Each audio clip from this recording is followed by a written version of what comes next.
while, guys. It's me, Alin here. So today's vlog is I'm going to montage my whole week. The boat is sinking. Group yourselves into 3. Teka lang. Huwag muna dyan. Balik muna tayo sa umpisa.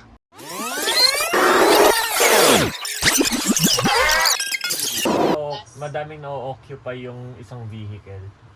Oo, yun. Oo. Kaya parang hindi much polluted, di ba? I mean, okay naman siguro yung taxi, pero yung sa akin, oo. Tsaka yung, ano kasi natin, Pilipinas, parang ang dami nating kotse masyado. Kasi parang ang dali lang. Kaya nga kaya nagkakaroon tayo ng coding, di ba? Dahil dun Oo. Dahil dun sa sa pollution Pero na coding, nangyayari. wala rin kwenta yung coding, kasi kung hindi ka naman mag-ano sa... Tama. Walang kwentang coding kung marami daw kotse. Tsaka Oo. Siguro yung coding to lessen lang. Pero pwede rin natin i-add yun sa example na ginagawa rin natin dito sa Pinas sa coding. Yung coding. Turns sa coding.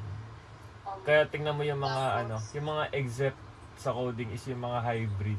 Yung mga semi-electronic. Yung electronic, yung Tesla, gano'n. May like Tesla na yata, Toyota Camry. Yun, like that. Toyota Camry. Oo. Meron yun yata, meron saan ngayon. May nakita ko sa may Quezon, may ad siya, electronic car siya. EV, anong brand? EV? lang. So yun guys, dito po kami ngayon kaya sa MRT. May travel buddy. Travel buddy tayo, pre. So guys, dito po kami sa jeep. I'm with Kyle. Anong gagawin natin sa red? Anong red flag? Yung ginawa mo, mamanis kita. Tapos magkakagay kami ng sarili namin. Saan? Sa recording? Oo, pre. Yung nun, yung content nun is lang pre, yun lang yung nilalaman ng PPT.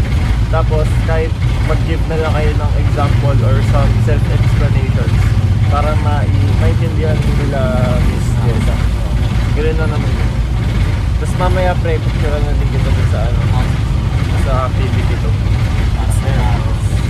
Tapos na din yung pen. Pero minudo na yun, di ba? Guys, minudo na, no? Guys, minudo na. Guys, minudo na tayo, di ba? Di ba, guys? Ano oras, natin? Ano oras? Sa outreach? 7? Hindi, I mean, dun sa outreach, anong oras? Huwag talaga po ganyan. At 12 to 1:30. So, mga... Bell, 11:30. 1:30 ang meeting. So mga 11:30, aalis na, gano'n. Ano oras yung aalis?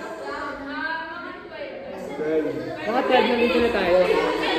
So kailangan 12 nandito na tayo. Okay, sige. Yung para mas maaga na, tsaka hindi rin hassle. So 12 dapat nandito na tayo. Tapos ano oras uwi natin nun? 3. So kahapon na, anong oras tayo makakauwi nun, pre? Mga 5. Oo. Wala akong debit time. Uy, baby time. Iiwan mo na naman ako sa MRT. Ang sakit mo naman. Ano oras na yan? So, ito po si Dad. Siya po ay mapagpanggap. Kunyari, nagsusulat pero nag-iisip kung ilan na yung apon niya. Pogi, oh. Sheesh. Look. Kinilig.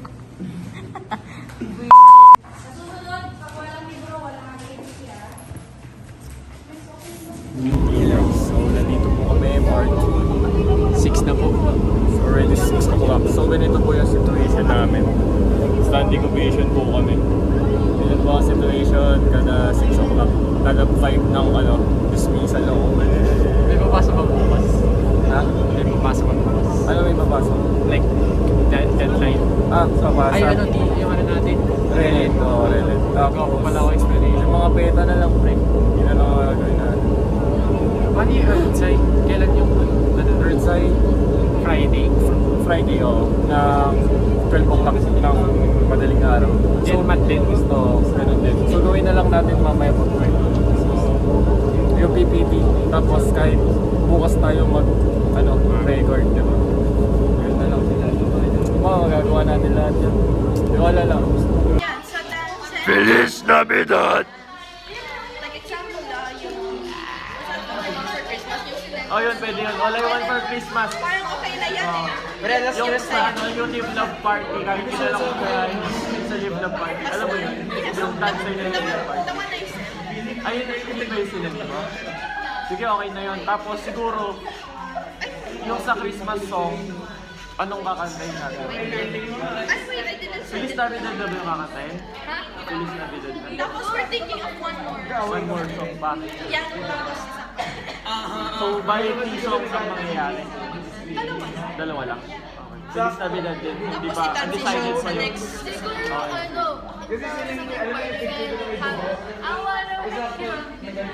Happy New Year! I love you! Merry Christmas!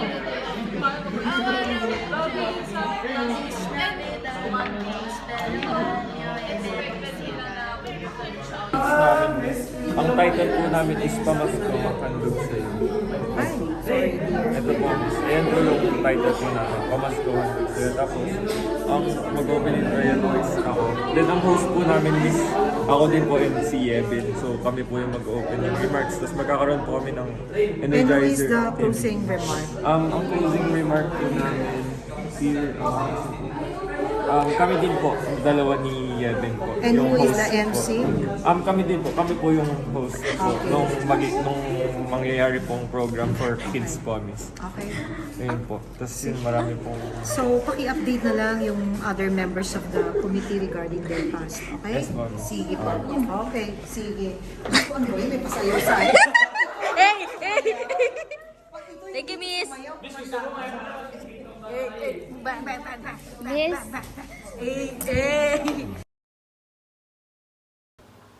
Ang komunikasyon ay ang universal na batayan sa pag-unawa sa ating kapaligiran. Ang bawat pakikipag-ugnayan na ginagawa natin ay umiikot sa paggamit ng mga simbolo. Ito man ay nakasulat o pasalitang salita at katawan ng wika.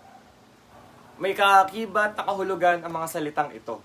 At aking napagtanto na ang pakikipag-usap sa ating nakakasalamuha ay nakakatanggal ng stress, nakakatanggal ng pagod, nakakawala ng problema, at masarap sa feeling na nailalabas natin ang pangsarili nating kaalaman at nadarama. Sa komunikasyon din ay may mga daming hadlang katulad ng ingay sa paligid, hindi pagkakaintindihan ng mga terms na ginagamit, internet connection kung kayo man ay sa online na nag-uusap, at marami pang iba.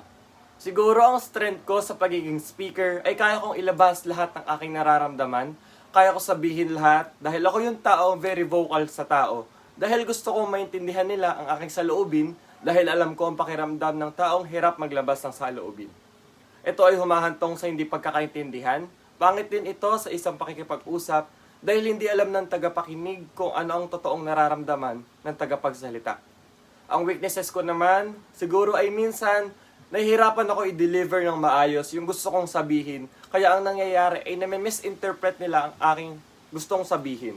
Kung ano man ang sasabihin ko, lalong-lalo na sa chat. Sa pagiging listener naman, siguro ang strength ko ay ako ay attentive at nakafocus sa speaker.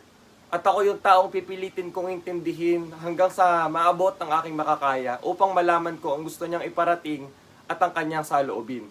At ang weaknesses ko siguro ay minsan ay may hindi talaga ako naiintindihan na bagay. Kaya ito ay humahantong sa hindi pagkakaintindihan. At ayun naman ang aking inaayos pa rin sa aking sarili. At sa pagtatapos, napakalaga ng komunikasyon sa ating lahat. Dahil kaya natin i-express ang ating sariling gamit sa pakikipag-usap at lagi nating tandaan na ang komunikasyon ay laging kaugnay sa lahat ng relasyon. Maraming salamat po.